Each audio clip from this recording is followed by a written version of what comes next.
കാണൂ പരസ്യരഹിതമായ ഏറ്റവും പുതിയ എപ്പിസോഡുകൾ.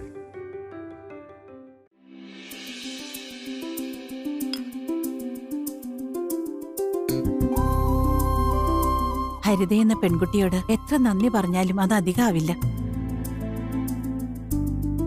അതുകൊണ്ടല്ലേ നിങ്ങളെ രണ്ടുപേരെയും എനിക്ക് ഒന്നിച്ച് കാണാൻ പറ്റിയത്. ഇപ്പോ നിങ്ങൾക്കിങ്ങനെ പുറത്തേക്ക് ഇറങ്ങാൻ കഴിഞ്ഞത്. വളരെ കുറച്ചു ദിവസത്തെ പരിചയമുള്ളെങ്കിലും സ്വന്തം ചേച്ചിയോട് എന്ന പോലെയാ എന്നോട് സംസാരിക്കുന്നതും പെരുമാറുന്നതും എന്നെ സ്നേഹിക്കുന്നതും ഒക്കെ. ഞാൻ പറഞ്ഞില്ലേ അമ്മേ, അച്ഛൻ പാസ് മാർക്ക് കൊടുത്ത പെൺകുട്ടിയാ. അതുകൊണ്ട് സ്വഭാവം മോശാവില്ല. അതൊക്കെ എവിടെ ഇരിക്കട്ടെ, ഒരാളെ ഇങ്ങോട്ട് കണ്ടിട്ട് കുറെ നാളായല്ലോ മോളെ. രജനെ, അവളിപ്പോ കുട്ടികൾക്ക് ട്യൂഷൻ എടുക്കുന്ന തിരക്കില്ല. ഞാനും ഇടയ്ക്കൊക്കെ പോകുന്നുണ്ട്. അവളിപ്പോ പറയുന്നതേ ജൂൺ കഴിയുമ്പോ വീടിന്റെ ടെറസിലൊരു ഷെഡൊക്കെ കെട്ടിയിട്ട് കുട്ടികൾക്ക് ക്ലാസ് എടുക്കാന്നാ. ഞാൻ വേണ്ടതൊന്നും പറയുന്നില്ല, എന്നാലും ഒരുപാട് സ്ട്രെയിൻ എടുക്കണ്ട.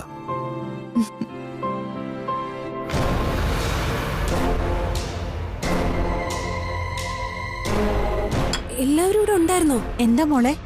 ഞാൻ ഇങ്ങോട്ട് വരുന്ന വഴിക്ക് ലാലേട്ടന്റെ അമ്മ കാറിലോട്ട് കയറുന്നത് കണ്ടായിരുന്നു. ഇവിടുന്ന് 2-3 കിലോമീറ്റർ അപ്പുറത്തുള്ള ഒരു ജംഗ്ഷനിൽ വെച്ചിട്ട്.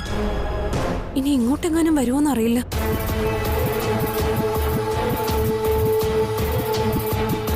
ലാലേട്ടന്റെ കാർ എവിടെ? ആരെ എപ്പോ ഇങ്ങോട്ട് വരുമെന്ന് പറയാൻ പറ്റില്ലല്ലോ. അതുകൊണ്ട് കാർ 1/2 കിലോമീറ്റർ അപ്പുറത്ത് ഒരു പാർക്കിംഗ് ഗ്രൗണ്ട് ഉണ്ടല്ലോ, അവിടെ ഇട്ടിട്ട് ഞങ്ങൾ നടന്നാ വന്നത്. അതുകൊണ്ട് അമ്മ ഇങ്ങോട്ട് വന്നാലും കാറ് കാണുമെന്ന് പേടിക്കണ്ട. ലാലേട്ടൻ പോയിക്കോ. അമ്മ അബദ്ധവശാൽ ഇങ്ങോട്ട് എങ്ങാനും വന്നാ ഇന്നത്തോടെ എല്ലാം തീരും. അമ്മ ഇങ്ങോട്ടൊന്നും വരാനുള്ള സാധ്യത ഇല്ല ദീപേ. ഇനി ഇതുവഴി പോയാലും ഇങ്ങോട്ട് കയറുമെന്ന് തോന്നുന്നില്ല. അതല്ല മോനെ, വഴിയെ വെച്ച് എന്നെ കാണുമ്പോഴൊക്കെ കാർ നിർത്തി മുന്നിലേക്ക് വരാറുണ്ട്. അതുകൊണ്ട് ഇതുവഴി പോയാൽ ചിലപ്പോ ഇങ്ങോട്ട് കയറിന്ന് വരും. ലാലേട്ടൻ പോയി കാറിയിരുന്നോ? അമ്മ കുറച്ച് സമയം കഴിഞ്ഞും വന്നില്ലെങ്കിൽ ഇങ്ങോട്ട് വരാലോ. അത് നിങ്ങൾക്കൊക്കെ അത്രയ്ക്ക് പേടിയാണെങ്കിൽ ഞാൻ പോയിട്ട് വരാം.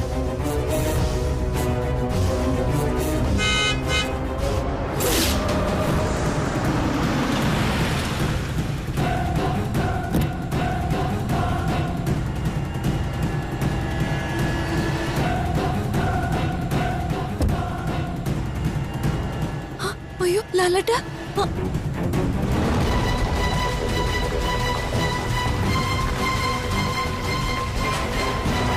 മോനെ അകത്തേക്ക് പോ, വേഗം ചെല്ല്. അയ്യോ മോളെ, പെട്ടെന്ന് ചെല്ല്, എടുക്കാം. വേഗം ചെല്ല്.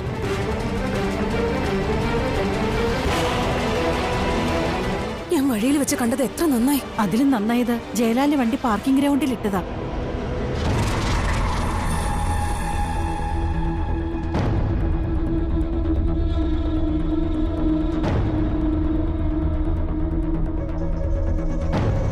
നിന്നെ കാണുമ്പോഴൊക്കെ ഞാനൊരാവശ്യം പറയാറുണ്ട്.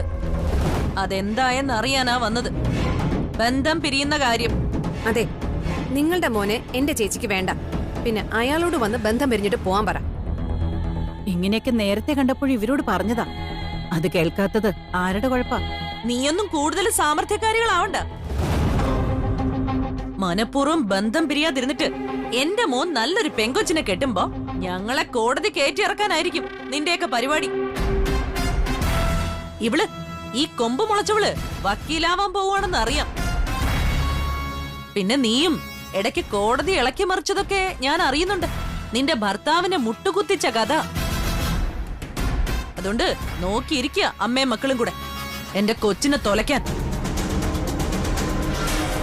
എനിക്ക് അച്ഛനും അമ്മയും ഒന്നേ ഉള്ളൂ. അതുകൊണ്ട് ഒരു വാക്ക് പറഞ്ഞാ അത് മാറില്ല.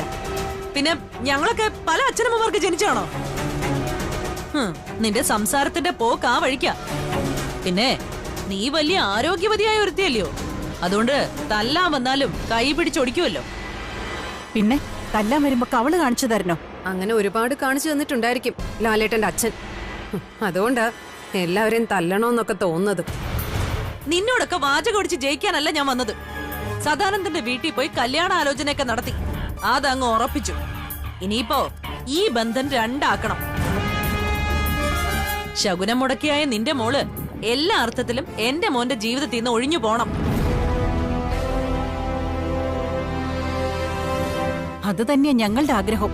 നിങ്ങളുടെ മോൻ എന്റെ മോളുടെ ജീവിതത്തിൽ നിന്ന് പോണോന്ന്. അതിനെന്തായാലും ഞങ്ങൾ ആരും തടസ്സം നിൽക്കില്ല. പിന്നെ ബന്ധം പിരിയാതെ നിങ്ങൾ നിങ്ങളുടെ മോനെ കൊണ്ട് വേറൊരുത്തി കെട്ടിച്ചാലും നിങ്ങൾ പറയുന്ന പോലെ ഞങ്ങൾ അവരെ പിന്നെ ശല്യം ചെയ്യാനൊന്നും വരില്ല. ആ ഭാഗത്തേക്ക് പോലും നോക്കില്ല. ആ ഉറപ്പ് എന്തായാലും നിങ്ങളുടെ മോന് കാണും. അതുകൊണ്ടാ നിങ്ങളുടെ മോൻ ബന്ധം പിരിയണമെന്ന് പറഞ്ഞ് ഇങ്ങോട്ട് വരാത്തത്. താനം കൂടി ചെല്ല്. ചെല്ലടോ, ചെല്ല്. ലാലേട്ട, ചെല്ലടോ, ചെല്ല.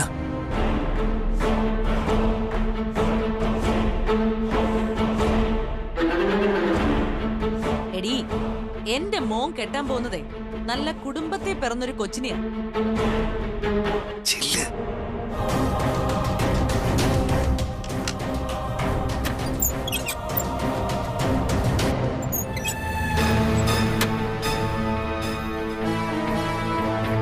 നിന്റെ മോളെക്കാളും കാണാൻ നല്ല ചന്തം ഉണ്ടായോണ്ട് അവളുടെ സമ്പത്തിനെ പറ്റിയൊന്നും അന്വേഷിച്ചില്ല. എന്റെ മോന് ഇഷ്ടം പോലെ കാശുണ്ട്. ആ പിന്നെ ഏതാണുങ്ങളെ കണ്ടാലും പിന്നാലെ പോകാത്ത അടങ്ങി ഒതുങ്ങി ജീവിക്കുന്ന ഒരു പെങ്കൊച്ചു മതി അവന്റെ ഭാര്യയായിട്ട്.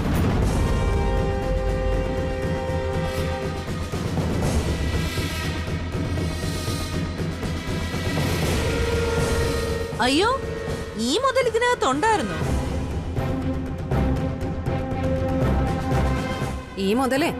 ഈ മുതലേ കണ്ട് ഭയന്ന് അകത്തോട്ട് ഓടിയതാ. അതെടി, ഞാൻ മുതല തന്നെയാ. അതുകൊണ്ട് എന്റെ അടുത്ത് വേഷം കെട്ടിന് വന്നോ ഞാൻ കടിച്ചു കുടഞ്ഞെന്നിരിക്കും. ഏതോ ചുടലേക്ഷി നിങ്ങളുടെ ദേഹത്ത് കേറിയതാ. ദേ നിൽക്കുന്നു ചുടലേക്ഷി, കള്ളിയം കാട്ട് നീലി, ഭർത്താവിനെ അടിച്ചു കളഞ്ഞിട്ട്. ഇത് നിങ്ങൾ എപ്പോഴും പറയാറുണ്ടല്ലോ.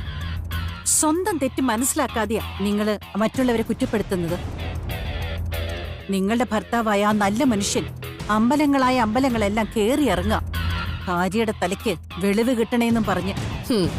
ഏതായാലും ആ അച്ഛൻ രക്ഷപ്പെട്ടു.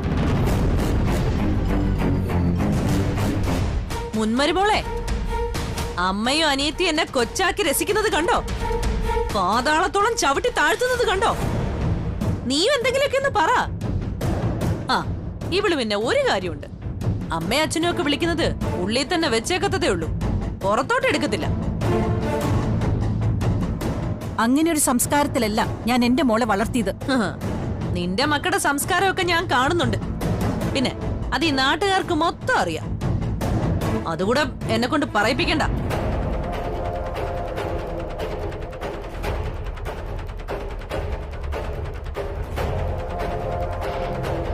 ദേ, ബന്ധം പിരിയാതെ നടന്നിട്ട് ഇനി എന്തെങ്കിലും കാരണവശാ എന്റെ മോനുമായിട്ട് ബന്ധം കൂടാൻ ശ്രമിച്ചാ വെട്ടിക്കണ്ടിക്കിഞ്ഞ്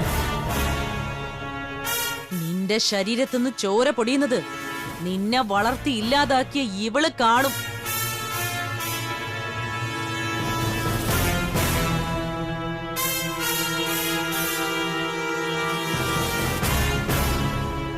നീ ഏത് ബുള്ളറ്റ് ജഗനെ കൊണ്ടുവന്നാലും പറഞ്ഞത് ഞാൻ ചെയ്തിരിക്കൂടി, വില്ലേജ് ഓഫീസറെ.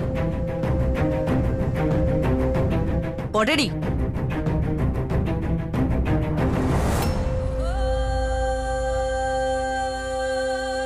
എന്തൊരു ജന്മ.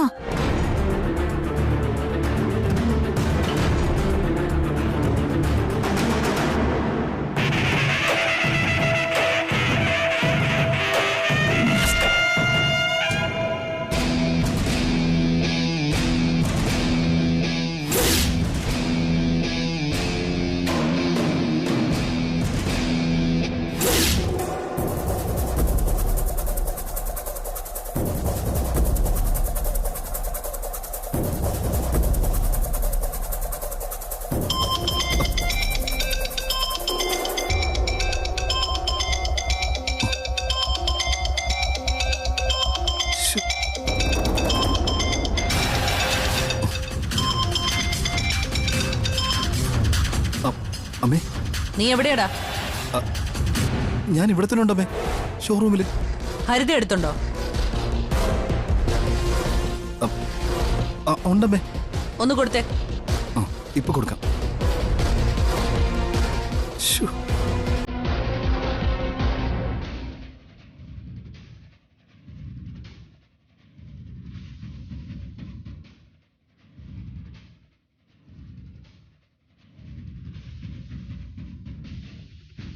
അങ്ങനെ അങ്ങ് തീർന്നു, അത്രേ ഉള്ളൂ. അല്ല ജയേട്ടനാണല്ലോ. ആ എടുക്ക്. സർ, ആ ഹരിതേ, എത്രയും പെട്ടെന്ന് കോൺഫറൻസ് കോളിലോട്ട് വരണം. ഞാനും ദീപ ഇപ്പോ ദീപയുടെ വീട്ടിലേക്ക് വന്നിരിക്കുക. അവിടേക്ക് അപ്രതീക്ഷയായിട്ട് അമ്മ കയറി വന്നു. അയ്യോ. ബാക്കി പിന്നീട് സംസാരിക്കാം. ലൈനിൽ നിൽക്കണേ. ആ, ശരി സർ.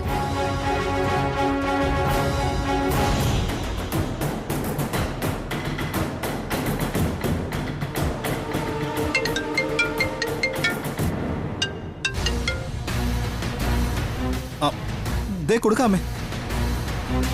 ഹരിതേ സംസാരിച്ചോ? അമ്മയാ. മാഡം. ആ നിങ്ങൾ ഷോറൂമിൽ തന്നെ ഉണ്ടല്ലോ? ആ ഉണ്ട് മാഡം. ആ അതറിയാനാ വിളിച്ചത്. അവന്റെ കയ്യിലൊന്ന് കൊടുത്തേ. ആ കൊടുക്കാം. ദേ സർ. ആ അമ്മേ.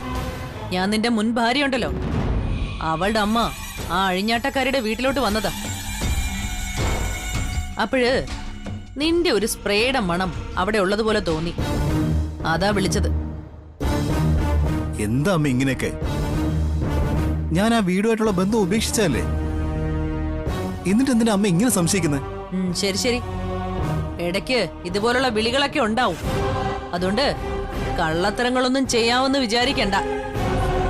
ഞാൻ അങ്ങനെ ചെയ്യൂ അമ്മേ? പറയാൻ പറ്റില്ല. ഞാൻ ജയിലിൽ കിടന്നപ്പോ അങ്ങനെ കള്ളത്തരം ചെയ്തിട്ടാണല്ലോ നീ അവളെ കെട്ടിയത്. ശരിടാ.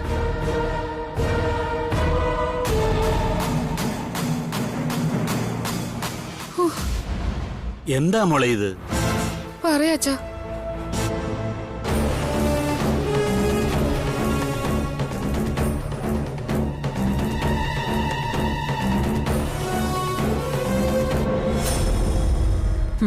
വില കൂടിയ സ്പ്രേയാ എന്റെ ജയൻ ദേഹത്ത് പൂശുന്നത്. ആ സ്പ്രേ ഒക്കെ നീ അടിച്ചു മാറ്റിയല്ലേടി? അതും പൂശിക്കൊണ്ടെങ്കിൽ വന്നല്ലേ? എന്തൊക്കെ അടിച്ചു മാറ്റിക്കൊണ്ട് വന്നെന്ന് ആർക്കറിയാം? അങ്ങനെ മോഷണശീലമൊന്നും എന്റെ മോൾക്കില്ല. പിന്നെ നിന്റെ മക്കളൊക്കെ സത്യവാന്റെ സാവിത്രിമാരല്ലേ? അയ്യോ ദേ നിൽക്കുന്നു വേറൊരുത്തി, ഗുണ്ടയെ കെട്ടി പേരെടുക്കാൻ നിൽക്കുന്നവള്. ഞാൻ കെട്ടാൻ പോകുന്നത് ഗുണ്ടയാണെങ്കിൽ ഞാൻ സഹിച്ചാ പോരെ? അയ്യോ മതിയേ. എന്നുവെച്ചേ ഗുണ്ടകളെയൊന്നും എനിക്ക് പേടിയില്ല, അത് മനസ്സിലാക്കിക്കോ നീയൊക്കെ.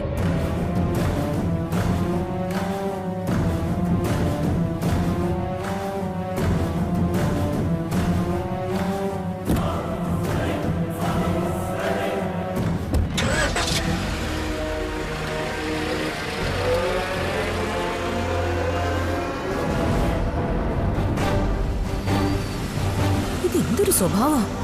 അവരിവിടേക്ക് വരുമ്പോ എന്തിനാ വെറുതെ സംസാരിച്ച് മുഷിയാൻ നിൽക്കുന്നെ? എന്തെങ്കിലും പറഞ്ഞാ മറുപടി പറയണ്ടേ മോളെ? ഇപ്പോഴ് ശ്വാസം ഒന്ന് നേരെ വീണ്.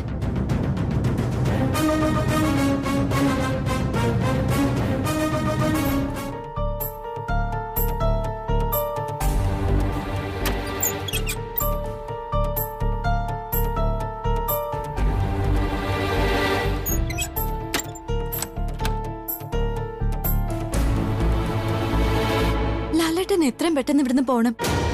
ഇനി ഇവിടെ നിൽക്കുന്നത് അപകടോ? പെട്ടെന്ന് ഇറങ്ങിപ്പോകുന്നത് അതിനേക്കാളും വലിയ അപകടം. അമ്മ ഇവിടുന്ന് പുറപ്പെട്ട ശേഷമായിരിക്കും അമ്മയ്ക്ക് ഇവിടെ നടന്ന സംസാരത്തിന് വേണ്ടത്ര മറുപടി പറഞ്ഞില്ലെന്ന് തോന്നുന്നത്. അങ്ങനെയാണെങ്കിൽ ഉടനെ അങ്ങ് തിരിച്ചു വരും. കണ്ടില്ലേ പുറത്തുവരെ വിളിച്ചത്? സത്യം പറയാലോ, ആ സമയത്ത് എന്റെ ജീവൻ അങ്ങ് പോയി. എന്തായാലും സംശയമൊന്നും തോന്നിയിട്ടില്ല. അല്ല, എങ്ങോട്ടാ അമ്മ പോയത്?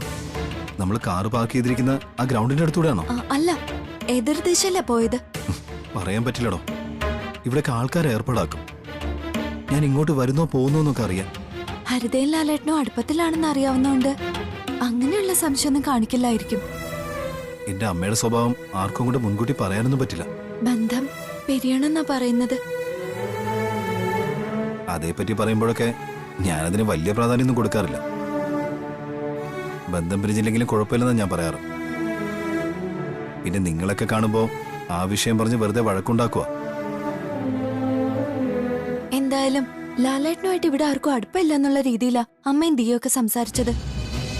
അങ്ങനെ തന്നെ വേണം. എന്നെ അടച്ച് ആക്ഷേപിച്ചാലും കുഴപ്പമില്ല. അമ്മയുടെ മനസ്സിൽ സംശയത്തിലൊരു തരി പോലും ഉണ്ടാവരുത്. ഇനിയിപ്പോ പോകുന്നതിന് മുമ്പ് താൻ പുറത്തോട്ടൊക്കെ ഇറങ്ങി നോക്കണം അമ്മ പോയോന്ന്. അല്ലെങ്കിൽ ദിയോട് പറയണം ഒന്ന് ചുറ്റിട്ട് വരാൻ. അവള് പോയിട്ടുണ്ട് സ്കൂട്ടർ എടുത്ത്. അതുകൊണ്ട് പേടിക്കാനൊന്നുമില്ല. അമ്മയുടെ കാര്യം ഇങ്ങനെയൊക്കെ തന്നെയാ. ഒരാളെ കാണണമെന്ന് തോന്നിക്കഴിഞ്ഞാൽ അവരോട് ശത്രുതയായാലും ശരി നേരെ കയറിങ്ങി ചെല്ലും. ആ അതങ്ങനെ ആയിപ്പോയി. ഇനിയിപ്പോൾ ആ സ്വഭാവം മാറ്റാനൊന്നും പറ്റില്ല. ഏതായാലും താൻ വാ. ഇപ്പൊ തന്നെ ഹാളിൽ പോയിരിക്കണോ? കുഴപ്പമില്ലെന്നേ, വാ.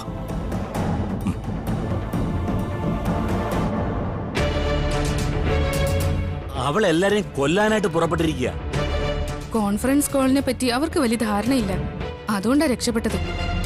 ജയലാൽ ഇനിയും ദീപമോളുടെ അരിയിലേക്ക് പോകുമ്പോ മോളൂടെ പോകുന്നതാണ് നല്ലത്. നിങ്ങൾ രണ്ടാളും ഒന്നിച്ചുണ്ടെങ്കിലേ വലിയ കുഴപ്പമില്ല. ശരിയാ മോളെ, ജയനെ നിഴല് പോലെ പിന്തുടരുന്നല്ലേ അവര് പറഞ്ഞിരിക്കുന്നത്. അപ്പൊ മോള് കൂടെ കാണുന്നത് തന്നെയാ നല്ലത്. രാഗിണിക്ക് സംശയം തോന്നിയാൽ നേരെ അവള് പോകുന്നത് ദീപയുടെ അടുത്തേക്കായിരിക്കും. അവക്ക് അങ്ങനെ ഒരു സ്വഭാവമുണ്ട്. ചെറിയ ഒരു സംശയം തോന്നിയാൽ അവൾ അവിടെ പാഞ്ഞെത്തും. അങ്ങനെയാണെങ്കിൽ ഞാൻ എവിടെയുണ്ടെന്ന് തിരക്കാനായിട്ട് ഇങ്ങോട്ട് വരുമോ? അതും പറയാൻ പറ്റില്ല. അങ്ങനെയെങ്കിൽ അച്ഛൻ ഇവിടെ നിൽക്കുന്നത് സേഫ് ആണോ? എന്തായാലും ജയലാല് വീട്ടിലെത്തുന്നവരെ മുൻവശത്തെ വാതിലും ജനലൊന്നും തുറക്കണ്ട. അവളെ പേടിച്ച് ഇനിയിപ്പോ വേറൊരു വീട്ടിലേക്കൊന്നും ഞാൻ മാറുന്നില്ല. ഇത് വല്ലാത്തൊരു ധൈര്യമാണല്ലോ. പേടിച്ച് പേടിച്ച് ഇപ്പൊ അവളെ പേടിയില്ലാതായി. അതാ സത്യം. പിന്നെ മോളെയും ജയലാലിനെയൊക്കെ കരുതിയിട്ടാ ഞാനിങ്ങനെ ഒളിച്ചും പാത്തും ഒക്കെ നടക്കുന്നത്. അപ്പൊ രണ്ടാം ഭാര്യ ഉണ്ടെന്ന് അവരറിയുന്നത് കുഴപ്പമൊന്നുമില്ലല്ലേ? എനിക്ക് മറ്റൊരു ഭാര്യയും മകളും ഉണ്ടെന്ന് അവൾ അറിയുന്നതിലല്ല കുഴപ്പം. എന്റെ രണ്ടാം ആൺമക്കൾ അറിയുന്നതിലാ. അവരതെങ്ങനെ എടുക്കുമെന്ന് പറയാൻ പറ്റില്ല. അവരുടെ അമ്മ എന്നെ ഇട്ട് കഷ്ടപ്പെടുത്തിയത് അവരുടെ മുമ്പിൽ വെച്ചാണെങ്കിലും അമ്മയെ മറന്നിട്ട് ഞാൻ മറ്റൊരു വിവാഹം കഴിക്കുമെന്ന് അവര് സ്വപ്നത്തിൽ പോലും വിചാരിക്കില്ല. എന്റെ ജയനും ഹരി ഇതറിയുമ്പം ചിലപ്പോ എന്നെ തള്ളിപ്പറഞ്ഞെന്ന് വരാം. അതെനിക്ക് സഹിക്കാൻ പറ്റില്ല. എന്നുവെച്ചാ രാഗം വരുന്നതിനേക്കാളും ഞാനിപ്പോ ഭയക്കുന്നത് ജയം വരുന്നതാ. ജയൻ ഇടയ്ക്കിടയ്ക്ക് എന്തായാലും വരാതിരിക്കൂ. അവൻ ഇങ്ങനെ എന്തെങ്കിലും പ്രതിസന്ധിപ്പെടുമ്പോ മാത്രമേ പെട്ടെന്ന് മോളെ വിളിക്കാൻ വരത്തുള്ളൂ. പിന്നെ ദീപ വരുമോന്നാണ് ഭയക്കേണ്ടത്. ആ കൊച്ചിതൊക്കെ അറിഞ്ഞാലേ നാണക്കേടാ. ഒരു നാണക്കേടുമില്ല. അച്ഛന്റെ അവസ്ഥകൾ ദീപേച്ചിക്ക് അറിയാവുന്നതുകൊണ്ട് അച്ഛനെ കുറ്റപ്പെടുത്തില്ലെന്നാണ് എന്റെ വിശ്വാസം. അല്ല, എന്നാലും ചൂളി വെളുത്തുപോയില്ലേ? അങ്ങനെയുള്ള ആളെന്തിനാ ഒരു കല്യാണം കൂടി കഴിച്ചത്?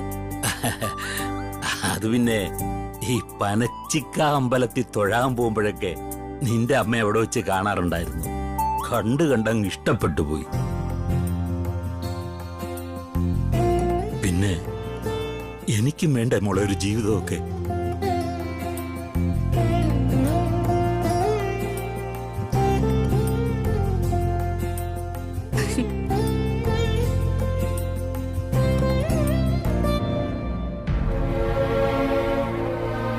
അവന് MBBS അഡ്മിഷൻ കിട്ടുന്നതിന് മുമ്പുള്ള കാല ഞാൻ ആലോചിക്കുന്നെ. അന്ന് നിങ്ങൾക്ക് രണ്ടാൾക്കൊപ്പം എന്റെ മടിയിൽ തലചായ്ച്ച അവൻ കിടക്കാറുള്ളത്. അന്നൊക്കെ ഞാൻ ചിന്തിച്ചിട്ടുള്ളത് കല്യാണം കഴിഞ്ഞ് നിങ്ങളൊക്കെ അങ്ങ് പോവുമല്ലോ, അപ്പോഴും അവൻ എന്റെ അരികിൽ തന്നെ കാണുന്ന. എന്നിട്ടാ ഒരു ദിവസം പോലും എന്നെ അവൻ വിളിക്കാത്തത്. അമ്മയ്ക്ക് അതൊന്നും ഒരു പ്രശ്നമല്ലെന്ന് പറയുകയും ചെയ്യും, എന്നിട്ട് ഇങ്ങനെ സംസാരിക്കുകയും ചെയ്യും. എന്തൊക്കെ പറഞ്ഞാലും ഇടയ്ക്കൊക്കെ അറിയാതെ പറഞ്ഞു പോവില്ലേ മോളെ? അതുകൊണ്ട് ഇപ്പൊ എന്താ അമ്മേ? അതിലും ആത്മാർത്ഥതയും സത്യസന്ധതയുള്ള കുറെ ആൾക്കാരെ നമുക്ക് കിട്ടിയില്ലേ?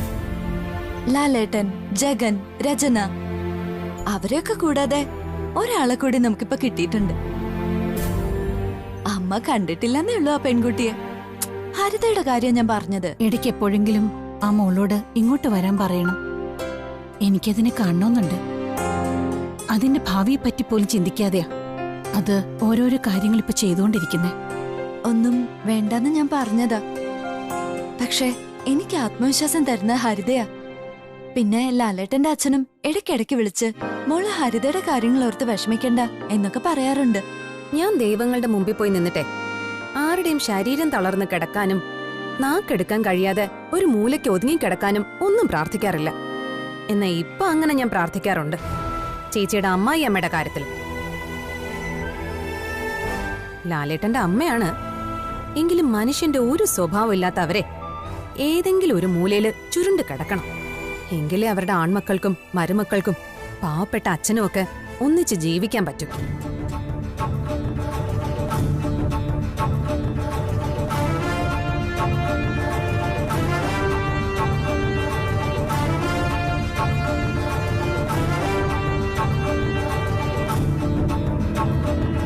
ആരും അങ്ങനെ പറഞ്ഞു പോകും മോളെ.